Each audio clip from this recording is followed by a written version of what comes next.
নমস্কার, welcome to my channel সমীশীল শ্রী শ্রী রাধাকৃষ্ণ গোপাল শ্রীমদ ভগবদ্গীতা। আজ 22 সেপ্টেম্বর 2025। আমি বৃহৎ বিশুদ্ধ প্রভাসখণ্ড প্রথম ভাগের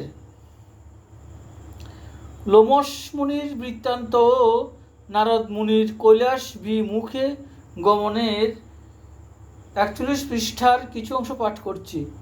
শ্রী শ্রী প্রভাসখণ্ড কি জয়, শ্রী শ্রী রাধাকৃষ্ণ গোপাল শ্রীমদ ভগবদ্গীতা কি জয়। রাধে কৃষ্ণ, রাধে কৃষ্ণ, রাধে কৃষ্ণ। সিংহ, ব্যাঘ্র আদি কত জন্তু সে বিষম, কিন্তু কেহ কারু পরে না করে বিক্রম। অধিক কহিব কত মুনির আখ্যান, হরি করি এক স্থান করে জল পান।